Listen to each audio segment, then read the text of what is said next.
Well, hello, this is Peter Combs from Bidamount.com and P.O. Combs Asian Art, located in Gloucester, Massachusetts. And today is September 11th, 2018. And as promised, we're going to take a look at the auctions coming up at Christie's this week in just a few days on the 13th and 14th. They've got a number of sales that they have lined up, some very good ones. But we're going to talk about three of them in particular. And the first one will be this one on the right, the one on Zhijiaware. And then next, we're going to take a look at a one-lot auction, a one catalog auction, one lot and one catalog right here, which is the Qianlong's Precious Vessel, which is this amazing Western Zhao bronze that has even more amazing ownership history, including the emperor. And the fine Chinese ceramic sales, which has some really fascinating things, including more material from the Zhongkong collection and the Sackler collection, Sackler Foundation, and so forth. But we're going to get started on it first, and we're going to take a look at the masterpieces of Zhijiaware from the Linyu Shenren collection. This is part 4 of this sale. And Zhijiaware is a really interesting topic unto itself because for a long time not much was known about it. As a matter of fact, the kiln where these pieces were made wasn't even discovered until about the 1920s. And before that, very little of this material and its origins in the 12th century was known in the Jin dynasty. There were lots of Zhijiao pieces made in the Ming dynasty that we've all seen and that kind of thing. But the early Sung pieces, very little was known until some guys back, Chinese gentlemen, were digging a well. And they hit the kiln and began opening it up and pulling out these amazing pieces of pottery and eventually finding their way into the Chinese art market at the time, which was quite vibrant. And a lot of the stuff ended up going to Japan. And because the Japanese have, of course, been buying Chinese ceramics since the 13th century, celadons and teawares and all that business. And the catalog does a great job of going through the history of it and explaining all of this, really quite fascinating. And it also points out how at one time a great deal of Sung pieces were misidentified as being Korean. And occasionally you'll come across old books that identified these pieces to the wrong culture completely, and it was because they didn't know a lot back then. There wasn't a lot of tomb work going on, and they hadn't identified a lot of pieces. But Zhijiawares are basically, they're ceramic. They're not porcelain. They're stoneware bodies. These are just some of the examples in this collection, and they tend to have this sort of grayish stoneware body, and then they put a white slip over it, and then sort of a clear, soft glaze, and you end up with these. And what's really interesting is that the prices for these pieces, if you're looking for an area of Chinese ceramics that hasn't taken off the way imperial porcelain has, Zhijiao pieces are one of them. You can buy these pieces at I think very modest prices. Here you have a really, really nice early ewer, and estimated at 30 to 50,000. And then over here you have a very attractive vase, 12 to 18,000, and relative to other pieces of Chinese ceramics that are early, they are a heck of a lot less expensive and very interesting because the pieces were done in many different ways. They would be slip glazed in white and then carved or incised and then reglazed again in black or with gray, like you see here on this bowl here with these lappets running around it. And when you look up at it though, and these all come in the Japanese collection boxes, it's a 4-inch bowl, estimate $4,000 to $6,000. And I'm just pointing these out so you get some idea how reasonable you can acquire these pieces. Here's a piece that this beautiful bowl you can maybe pick up for $3,000 or $4,000 instead of spending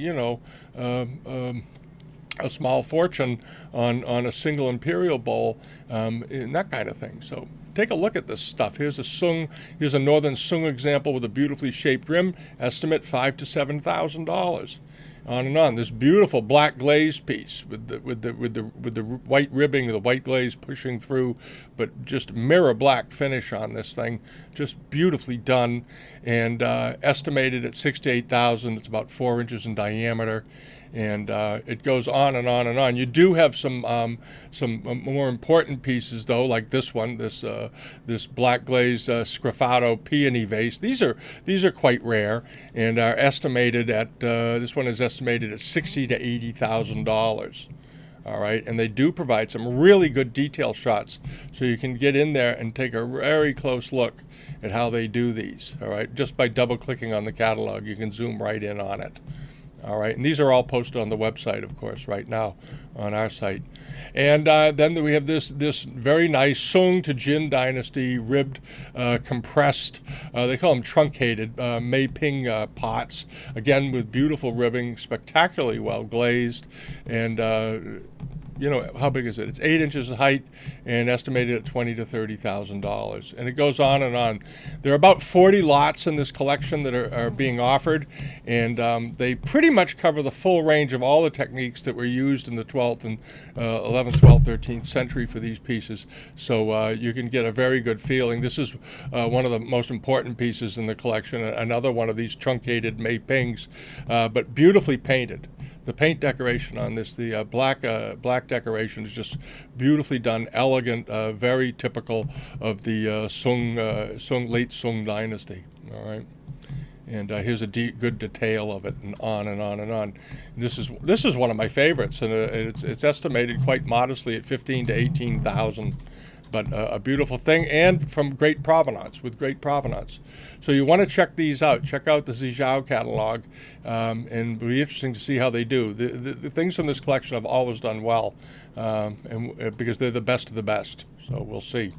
And then moving on to this. This is the Qinlong's precious vessel, the Zhubao Yiji Qi, and this is a spectacular bronze that had once been in the collection of the Emperor Qinlong.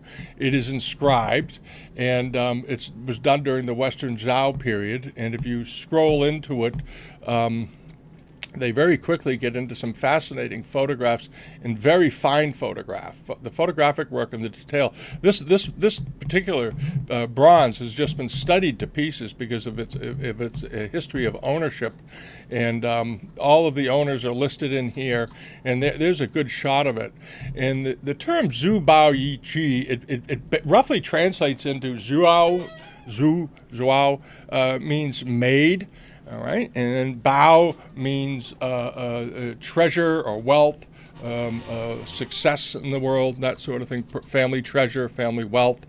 And Yi means it's a ritual vessel, a food vessel. And these were originally produced during the Shang Dynasty, and then as it went into the Western Zhao, legs and other things, elements were added, and the basic form remained somewhat the same, but they altered the design and construction of these as they went along. This is not a particularly large bronze. It's only about 7 inches in diameter. But it is, if you pull in the imagery here, as I said in the video the other day about that beautiful Gu bronze, the Shang bronze, again, you're down to the color. The color of this is just absolutely out of this world. It is stupendous. And this particular bronze was cataloged by the Emperor Qinlong in his own collection in 1755. And they have excerpts from the book of line drawings of this bronze as it was cataloged in his collection. Okay, and this catalog is a real learning tool. Here's a picture of the inscription on the inside. All right, and there's a little bit at the beginning here written by Michael Goodwies, who was the dealer who sold it to the collector who consigned it here. You can also, I believe, see the same bronze before it got to Michael Goodwies. It was went to the Ashkenazi collection, and if you go through the book, The Dealer's Hand, I'm pretty sure this bronze is in there. All right, I think it is, because it was one of the big things that Ashkenazi handled over the years, among many things. And this particular bronze is estimated at, I don't want to say the wrong number because it's a lot of money, $4 to $6 million for this bronze. Okay, and in the catalog they show multiple examples of other types. They really present a fantastic amount of information about this, and they talk about the evolutions of design. And then here we have the lot itself, how it's presented with the other information, the inscription, and so forth. And here's a very fine detail of the leg. And you notice that the legs on these, they even have little knees on them, and they're sort of masks. And these are hoof form feet on them. And they used a variety of different type of legs on these when they added legs, but this particular one has hoof form feet attached to it. And there it is again. Okay, and again, these beautiful these handles were applied during the Western Zhao period. Sometimes they're elephant head handles, sometimes they're beast handles, and so forth. And these rams had motifs running around them. But it's a really fascinating thing with an excellent history of ownership.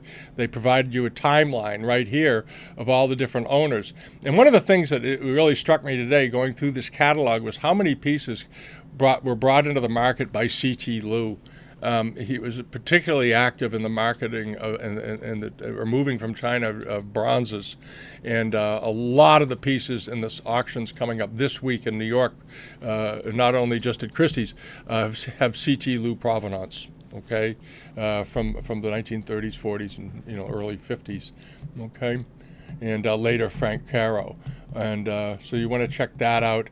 And then we're going to go over to here. And here's a picture of it, and there's a really great watercolor in here in the Palace Museum collection of the Emperor Qianlong with his precious objects. It's quite a fascinating watercolor, and it gives you a chance to really look at the things that he surrounded himself with that he enjoyed. All right, he was a true collector, true fan. He did cataloging of his collections, not just of bronzes, but everything. There's a giant set of his collection that he commissioned, and I just love the table in this picture. All right, so check that out. I think you'll find it quite enjoyable. And here's the excerpt from the catalog, by the way, of this bronze that's being offered. That was in. This is a page out of Qianlong's own personal collection. All right, so check it out. It's really amazing. And then on to this. This is the Fine Chinese Ceramics and Works of Art catalog. It's a big catalog. There's a lot of material here. They had to spread it out over 2 days. There's so much of it. And on the cover are two of the most important lots in the whole sale, which are the two Tang court figures. These are fairly large, and you remember that in the Sotheby's sale, in the I think it was the Zhongkong collection, they had some a very fine Tang figure, and you can compare them. It's kind of fun. Here are two more, all right, that are being offered, and they are the let's see here. Hold on, we're going to flip in here just for a minute here, and get over to the very start of the catalog, which is bronzes, okay? And there are a number of bronzes. This sale is going to take place after they sell the Qianlong bronze. The Qianlong bronze is going to be sold first, that we just talked about, and then on to these. And here are some items that come from either some very important American collections.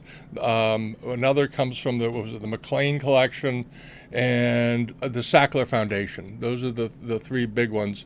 And the bronze from the Sackler Foundation, this is one from from an American collection, and it's an extremely rare Fang Yi, Shang Dynasty, spectacular color, spectacular patination, with an estimate of 800 to 1.2 million. It's 9 inches tall. Visually, they look much larger than that, but these are not terribly big much of the time, and they provide a lot of photographs of it, front, back, and sides, and the inscriptions, all right? And here are 3 pieces out of the McLean collection, some really excellent example. The first one I liked in particular, this one.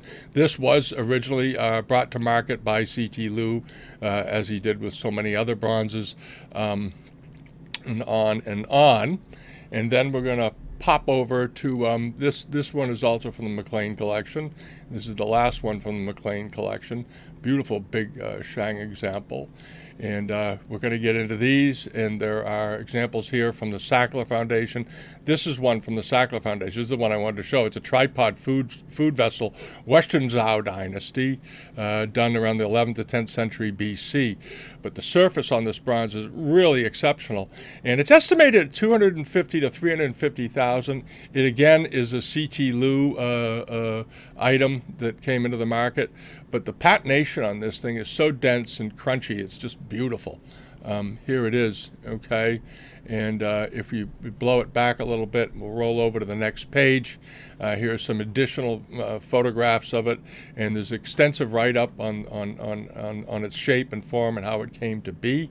I think you find it interesting. And then on to more bronzes. All right, and the bronzes run for quite a long way here, and I'm not going to go through them all. It isn't really possible to.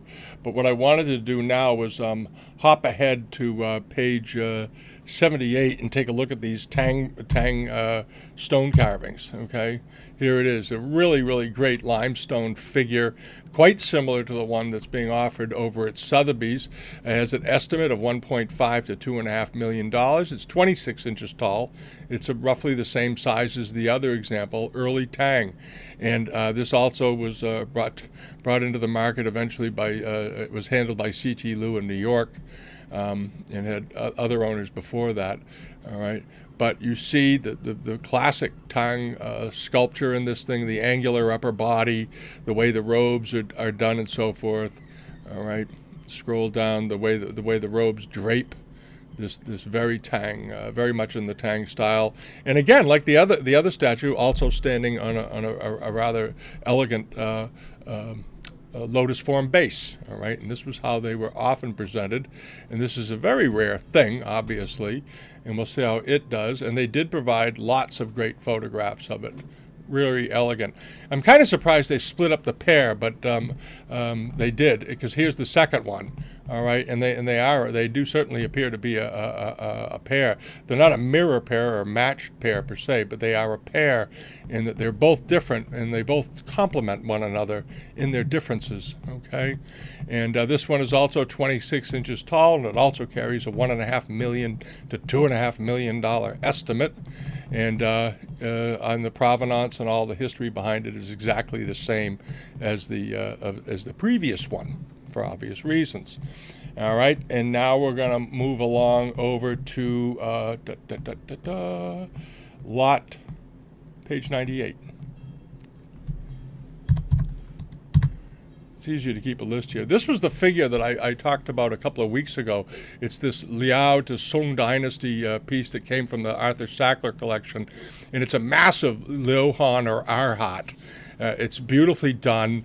It is 68 inches tall. There are very few pieces of this size on the market, or even in museum collections. Let's blow this up. It's in the Sackler Foundation collection, but the facial expression on this and the coloration, looks like there's some pigment on the robes of some kind, or on the hands, just absolutely astonishingly beautiful. And this is the way that these assorted Lohans and Arhats are done. We'll see how that does. Like I said, it's 68 inches tall. That is a monstrously big figure, and on a really great-looking lotus form base, really robust. We'll see how that goes. That's one of my favorite things in this whole series of auctions. I just really like it. And then on to page 1133.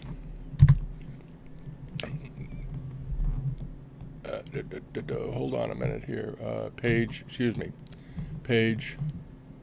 184, not 1133. It's not that big a catalog. One more. All right. We have this. This is the really spectacular. It's a cloisonné archaistic wheeled phoenix form vase. And this form originated in the Han Dynasty, and it remained pretty popular and had a big revival. You see them sometimes on Ming pieces, but it had a big revival during the Qianlong period. And a number of these were made. And down below here, they provide a diagram and a drawing of one of the original renderings of it. Here it is, okay, from the Han. It's published. It was compiled in 1749 in a book. And during the Qianlong period, they took to reproducing these very elegantly in cloisonné. It has a $150,000 to $190,000 estimate. It's about 11 inches tall. So it'll be interesting to see how it does. They don't turn up very often, especially not in such great condition. Okay, and it is not marked, so that's the only thing that might hold it back just a little bit. But we'll see. All right, and let's go back to the very beginning here, because in this catalog, interestingly, there are a number of lots being offered from the Jungkook collection. As we talked earlier this week, there's an entire catalog of the Jungkook stoneware and all that business going on. And a bunch of it, the porcelains, his earlier porcelains, are being offered in this catalog.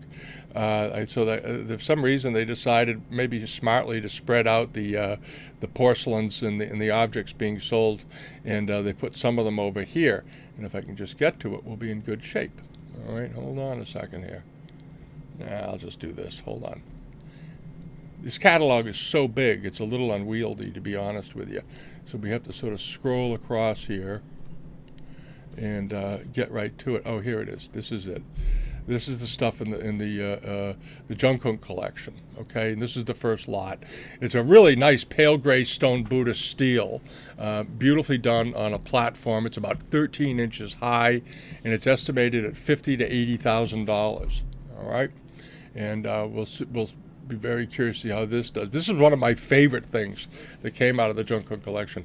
This is a Ming Xuandi Marken period seated Buddha in bronze. It is a big bronze. This fellow is 19 inches tall.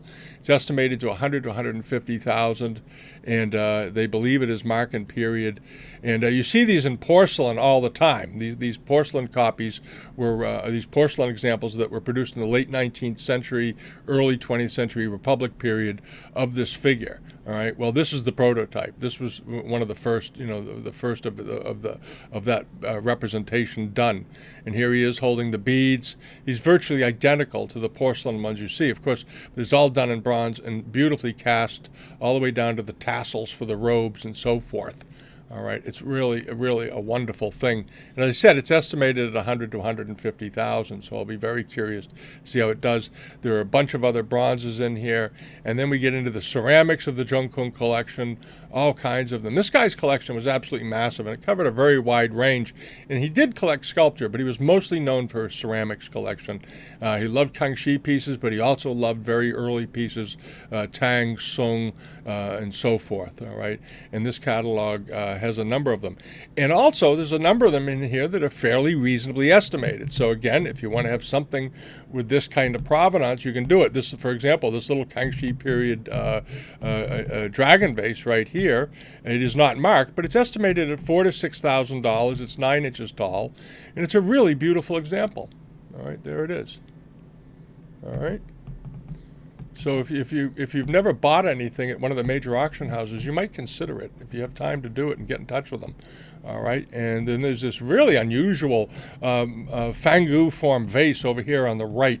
This big red thing. I've never seen one actually with this iron red, this bright underglazed red decoration on it. I've never seen this type before. I think it's really interesting. It has a line down here. It looks like it might have had some little bit of a boo-boo, but quite unusual. Quite unusual. I can see why you bought it. All right. And then we go on to there. There's a very, very nice pair of Qinlong to Jiajing period, late 18th, early 19th century iron red dragon vases with underglazed blue. And these are big. They are 20 inches tall. All right. They're really quite attractive. And see how those do. All right. And now we're going to mosey along. Oh, there's a big section of jades in here. There's some very good jades. And there's scholars' objects, furniture, and all this other stuff. So we'll see how it does. All right, and let's see how this goes. This is it's an unmarked Qinlong lacquer box, but it is incredibly fine. I stopped to look at this because you see these lacquer boxes that they turn up fairly often, but this one is 11 inches roughly square. And if you come over to the catalog and blow it up, you really have to take a good look at this because the carver's skill in creating a three-dimensional image. This may be one of the best ones I've ever seen in a landscape scene. In particular, if you look at this balustrade, the fence, the way it comes around, and the trees, and the just incredible three-dimensionality that the carver was able to achieve here is just fantastic. And all of the figures have different facial expressions. See how close I can get it there. You'll see that they're all looking at each other, and there's variations of how their faces are done and so forth. But the quality of this thing is just absolutely out of this world. It's a shame it isn't marked, but there's no doubt that it's a Qinlong example, and it's estimated at $60,000 to $80,000. But as a work of art on lacquer, this is among the best I've ever, really among the best I think I've ever seen. It's just absolutely beautiful. It's just done like a painting. All right, and now we're going to go over to this. We're getting toward the end of the catalog. This is lot 1346, and it is a really rare Ming Dynasty Kuan Yin Dewa figure, and it's about 8 inches tall, and it's got the He Zhozong mark, double gourd mark on the back that many of you are familiar with. There were no imperial kilns. There was no imperial oversight of the Dewa factories for Blanc de Chine pieces. That doesn't mean they weren't done up to the standards, though, of imperial work. And this is a really fabulous figure. There's a couple other examples that this same artist was known to have done, and they're in museum collections around the world. But this one is in a private collection, is being sold. And there's an interesting piece in here about the family who owns it and who are selling it. And they were real fans of Asian art. But here's the figure, and the workmanship of the clay and the glazing on this is just absolutely unbelievable. And all the fingers are there, and it's just a really fantastic thing. Here's a side shot of her, of the Kuan Yin, and there's a nice write-up here. It comes from the Crane collection. It's 8 5/8 inches tall. It's on a Hongmu stand and estimated at $60,000 to $80,000. And it came into the family in 1936 through the Suruki shop in Kyoto. Okay, they bought it just before World War II. All right, and we'll see how that does. It should do extremely well because really fine Blanc de Chine pieces have been just absolutely taking off lately, very interestingly. And the last thing I want to look at is this. It's a really terrific Kangxi lantern. All right. It's a pair of lanterns, actually, the Kangxi period. They are fully reticulated and just the very best quality. They're 11 inches tall. Here they are, all done in Femi Vert, estimated at 150 to 180,000. But just absolutely top quality, all right? And you can look in some of the Palace Museum collection books and so forth. You'll find similar. But this was just a beautiful example with really strong colors. Okay, and that's it for those 3 sales. And there's a lot of stuff in there. I couldn't possibly go through it all, especially this one. It's an absolutely massive auction. But check them out and visit the site. And if you see something you like, try to maybe place a bid on it. All right. And we'll be back later this week with the rest of the stuff. I'm sorry it took a while to get this up, but we got busy. And have a wonderful day and a wonderful week. Thank you. Bye-bye.